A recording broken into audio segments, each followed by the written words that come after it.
Hello, my dear friends. My name is Sarita. Welcome to my channel, or welcome back. I hope that the holiday treated you really well, and nothing quite says summer like July 4th. So I have two very summery candles for you, and they're kind of beachy as well. One of them I have already reviewed before, but I'd like to revisit it. And that one is Stonewall Home Sandy Beach. Looks like this. And I'm not really sure why my camera is not focusing. I've been playing with it like for the last 15 minutes. I can't get it to focus, so you can kind of see it. And then the second candle is another Stonewall Home, and this one is Sea Salt Mist. Looks like this. It's got this like blue colored wax. So, and Sea Salt Mist I haven't reviewed yet. So I did review Sandy Beach and I didn't even look back at it. But if I can recall, I think I may have said that it was an extremely basic candle, that it was mostly like an amber sandalwood kind of candle. And it was fine, but it wasn't anything to write home about. But I don't know, it was just sitting around the other day and I lit it back up and loved it. Absolutely loved it, and it throughout the entire house. I can't say that it's been without its trials, or that it hasn't had some issues. As you can see, there's some sooting here at the top. I've had some puny wicks. I don't know if you can see, but it's dragging a bit right there. I have decided that I do not like the wicks that Stonewall Home is using. They're really thin, and I think they need a thicker wick to make sure that it pulls correctly and burns evenly without the puny wicks.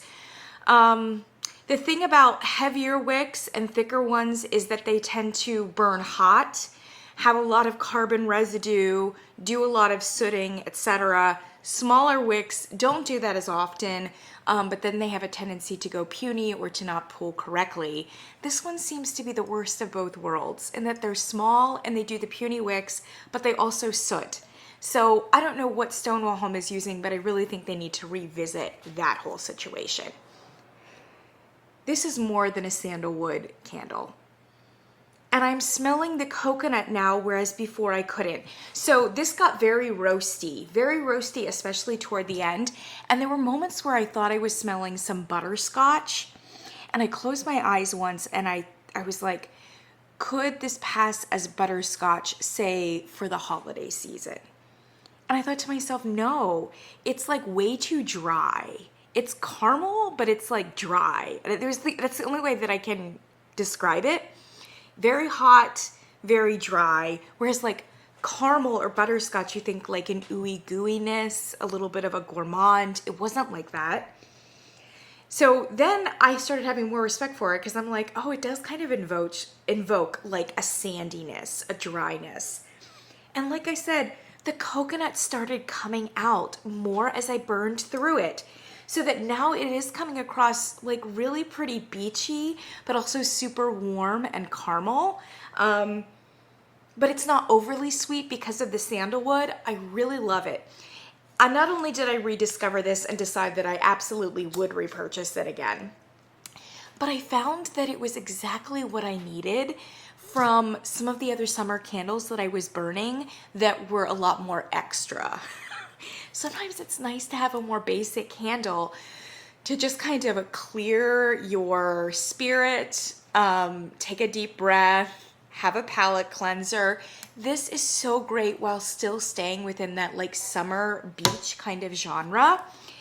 And I also rediscovered it in conjunction with this one. So I was burning this one in my big front room, and I burned this one like in the bedroom. And this one was so powerful that it came into the living room. It was more powerful than this one, but both of these together were like incredible. I don't know how else to explain it. So let's go to Sea Salt Mist. Sea Salt Mist, on the front here, it says aquatic, sea salt, dewy green, and cyclamen. And then on the website, we have aquatic, apple, melon, citrus, dewy green, and sea salt. Those are just the top notes. Mid notes, herbal jasmine, muguet, which is like lily of the valley, geranium, rose, and cyclamen. Just the mid notes. Base notes, cedarwood, sandalwood, and musk. And there's a lot going on. And I can't say that I'm necessarily smelling all of that. This is a very top range candle. Very high. It's got like,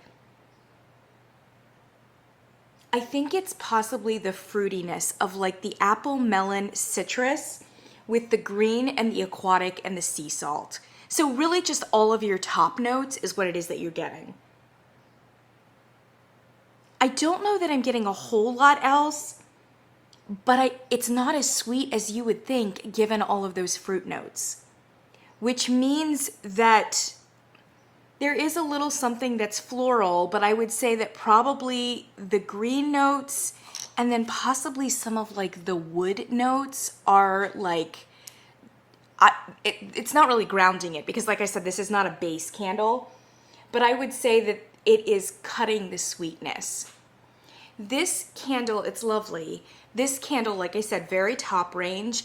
It reminds me a little bit of sunscreen, but in a beautiful way. So there's like, there's an aquatic nature and a kind of dry citrus kind of note that almost feels a little brassy and mineral-like. And that's like what sunscreen usually smells like, bright and minerally, kind of chemically, and then it has like these traditional, usually beach fragrances thrown in. It's usually what we mean when it says it reminds you of sunscreen. So it does have the mineral aspects, and I think that's coming from the dewy greens, the sea salt, some of the aquatic. It gives you kind of an ozone mineral kind of feel, and then possibly some of the herbal and the sandalwood, possibly.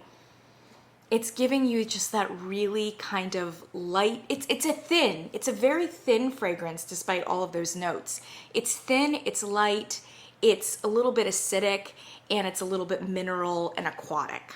So you get kind of a very light sunscreen beachiness here, and then combined with this is all base notes. This is mid to base. So this has like the caramel and the sand and the sandalwood and the coconut underneath that. And together, mixing them together, oh my gosh, it was so beautiful. I just loved these two in conjunction. If I had to buy one again, I would definitely buy Sandy Beach. I don't know that this one is quite my fragrance, but I did love the way that they intermingled and played off of each other. There are candles that do try to evoke this, and I think actually one of the new ones from Bath & Body Works, I don't know if it was Salted Amber and Vetiver or if it was like the Blue Lavender Breeze one, had a very similar vibe in that it had the creamy sandalwood and amber undertones, and then on top of it had this like light aquatic something. So there are certain candles that try to like, you know, take both of those into themselves, but I really loved these two because this is a beautiful fragrance in its own right. This is a beautiful fragrance, and the way that they were situated in the house, it was just incredible. Performance, I've already talked about the sooting on this one. By the way, this is a 2-wick. This is a soy blend and a 2-wick. And so far with the Stonewall Homes, I'm not getting like a huge difference in terms of strength and throw from the 2-wicks. This is like an apothecary 2-wick. This is called a bowl, and it's a 3-wick. Again, soy blend. I'm not seeing like a huge difference in the two in terms of input or output. As you can see, I got some discoloration here. This one also didn't, it was kind of sooty. I don't think it was quite as sooty as this one, but it also doesn't have the recessed lip like the apothecary one does. So it may have given off the same amount of soot. This one tended to burn just a little bit better. It has some drag. It's a little bit better. I would say it was a moderate throw, like a 6 to maybe a 6.5, whereas this one was very strongly, for the most part, 7 to 7.5. So just a little bit more on this one. And like I said, together, oh, they were so beautiful. And I just got this in the mail yesterday. This is like Stonewall Kitchen's like little flyer. And I was flipping through it, and in the back, look what they have. They have a picture here of these two candles, and they're stacked on top of each other.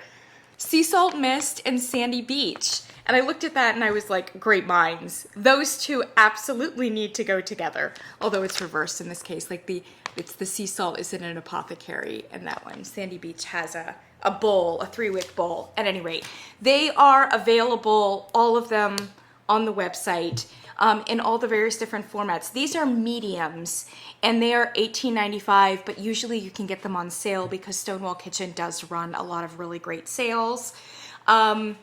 And then there's also a very large one, and I think they've discontinued the smaller ones. So I think it's just the two mediums and the large one.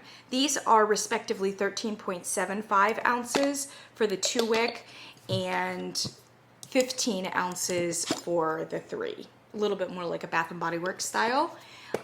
Due to the sooting, I think I'm probably gonna have to crock these. I would like to see from Stonewall Home a little bit more finesse in the burn quality. We need to see some better wick action, and we also need to see a good clean burn all the way down. There have been several now Stonewall Homes that I've had to crock at this point because I can't do anything more with them. In that sense, they're actually fairly comparable to a lot of Bath & Body Works candles, and the price is fairly comparable to Bath & Body Works candles. So in that sense, I wouldn't say that Stonewall Home is dramatically underperforming for their market, but I'd still like to see better. I just really would. Because I think that these candles are really nice, and they should just burn a little bit better. My 2 cents. At any rate, I really recommend these, and I'm going to link the information down below. I really like them, but I'll definitely be buying Sandy Beach again. This is another, there have been several like really basic but creamy kind of candles now from Stonewall Home that I have or will absolutely repurchase. So they've really got this nailed, this particular scent profile of like a creamy element. So for instance, Driftwood, very creamy. That one had like the sesame oil in it. Gosh, I love that one. That one, this one, warm maple, very similar profile. So I would say so far, some of their best candles have been this really nice, mellow, soothing, comforting, rich cream candle. So I think that that's a really good thing for them to continue to develop. All right, my friends, there you go. Take it to the beach. I will see you in the next one.